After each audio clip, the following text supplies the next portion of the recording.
Here's something that doesn't add up on the surface. Matt Armstrong has spent years rebuilding Lamborghinis, Ferraris, and some of the most expensive cars ever made. He's poured hundreds of thousands of pounds into genuine parts, generated tens of millions of views for those brands, and received absolutely nothing in return. No phone call. No thank you card. Nothing. Then one morning, a package arrived at his workshop. It wasn't from Lamborghini. It wasn't from Ferrari. It was from Koenigsegg, a brand whose cars Matt has never owned, never rebuilt, and never touched with a wrench. So why them? And what does the Bugatti drama have to do with any of it? Matt Armstrong is not the kind of person who gets starstruck easily. He's pulled engines from Lamborghini Huracans, rewired Ferrari hybrids that specialist dealerships refuse to touch, and restored cars worth more than most people's houses. Surprises don't come easily to him. But when this particular package landed at his workshop, even he couldn't hide his reaction. It came from Ängelholm, Sweden, home of the Koenigsegg factory. Inside were official branded hoodies, t-shirts, and premium merchandise. The kind of gear that doesn't turn up in retail stores, because Koenigsegg doesn't really do retail stores. This is a company that builds somewhere between 20 and 35 cars per year. For context, Toyota produces that same number roughly every few seconds. Koenigsegg merchandise isn't something you stumble across on Amazon. It's the kind of thing that ends up in the hands of the billionaire who just took delivery of a £2 million hypercar. And yet, there it was, sitting in Matt's workshop, addressed to a man who had never purchased, rebuilt, or even featured a Koenigsegg on his channel. To understand why that's unusual, you need to know how Koenigsegg actually operates. They don't run influencer gifting programs. They don't send PR packages to automotive channels hoping for a passing mention. Their communications team is tiny by industry standards, and every external decision they make is deliberate. When Ferrari or Lamborghini send merchandise to creators, it's part of a structured marketing pipeline. When Koenigsegg does it, someone inside that factory made a specific, individual decision to reach out to a specific person. That distinction matters. But here's the detail that really got people talking.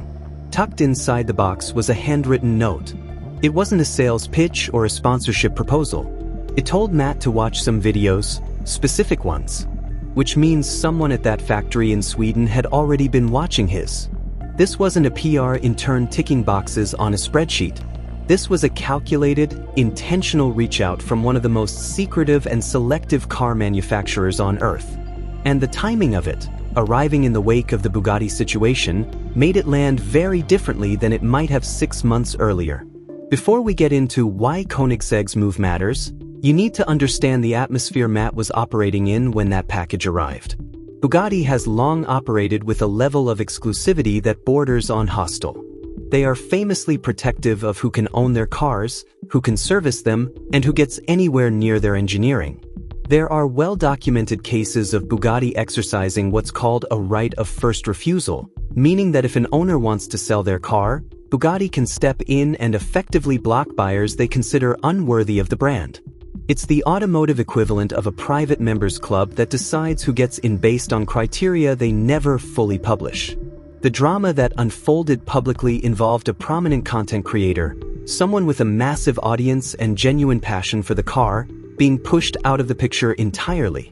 The details varied depending on where you read it, but the core message was consistent. Certain legacy brands view independent creators and rebuilders not as ambassadors, but as threats to their carefully constructed image. For Matt Armstrong, this wasn't abstract.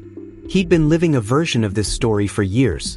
He spent significant money acquiring a crashed Lamborghini Revuelto, one of only 21 ever made, and poured enormous resources into restoring it. The parts alone cost a fortune. The attention it brought to Lamborghini's engineering was enormous. The brand's response? Silence. The same story played out with Ferrari. Matt had been deep in the process of rebuilding a Ferrari 296 GTB on camera, using genuine OEM components sourced at great cost for millions of people to watch. Neither brand reached out. Neither acknowledged what he was doing. In the wake of the Bugatti situation, that silence felt louder than ever. This is the context in which Koenigsegg's package arrived. It wasn't just a box of merchandise. It was a signal, sent at exactly the right moment, that said, "We see you, and we're not like them." What Koenigsegg did wasn't random. There is a very deliberate philosophy behind how this company operates, and once you understand it, the package makes complete sense. Christian von Koenigsegg founded his company in 1994 with no inherited automotive empire, no significant backing, and no formal engineering degree. He was 22 years old and decided he wanted to build the fastest car in the world. What he created over the following 3 decades wasn't just a hypercar company, it was one of the most genuinely innovative engineering organizations on the planet. Koenigsegg developed the free-valve engine, which eliminates the traditional camshaft entirely. They created the Jesko Absolute, theoretically capable of 330 miles per hour. They invented the light-speed transmission, which shifts gears faster than any other gearbox in existence. This is not a brand that runs on legacy and reputation alone. They are obsessed with engineering, and Christian von Koenigsegg himself is famous for being unusually open about it. He does interviews. He explains technology. He gets visibly excited talking about tolerances and thermodynamics in a way that most luxury brand CEOs simply don't.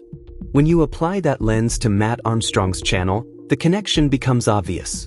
Matt doesn't make videos about how fast a car feels or how luxurious the seats are. He gets underneath it. He explains how the gearbox is engineered, how the carbon tub is constructed, how the electronics are mapped. His audience, over 5 million subscribers at the time the package arrived, are people who want to understand cars, not just be impressed by them. That is exactly the audience Koenigsegg wants. The note asking Matt to watch specific videos suggests that Koenigsegg's team had already identified content they wanted him to see, almost certainly their engineering breakdowns, their manufacturing process footage, or explanations of their core technologies. They weren't pitching him a car. They were showing him what they're made of and inviting him to be curious. That's a very different kind of outreach. Step back from the details for a moment and look at what's actually happening here, because it's bigger than one creator receiving a box of merchandise. The automotive industry is in the middle of a significant cultural shift. The traditional gatekeepers, the manufacturers, the glossy magazines, the official press fleets, no longer hold the monopoly on how cars are understood and appreciated. YouTube channels like Matt Armstrong's have built audiences that rival or exceed the readership of major automotive publications. And those audiences are not passive. They're technically engaged, deeply loyal, and genuinely influential in shaping how people feel about car brands. Lamborghini and Ferrari have combined revenues in the billions. They have marketing budgets that dwarf Koenigsegg's entire annual turnover. And yet, it was Koenigsegg, a company that employs a fraction of the staff, builds a fraction of the cars, and operates on a fraction of the budget, that made the smartest move in automotive creator relations this year. Consider what Koenigsegg actually spent. A few hoodies, a couple of t-shirts, a handwritten note. The total cost of that package was probably under £100. And in return, they generated thousands of hours of community discussion, social media commentary, and genuine brand curiosity among an audience of millions. No marketing agency on earth delivers that kind of return on investment. This is what it looks like when a brand understands the current landscape intuitively rather than through a corporate strategy deck.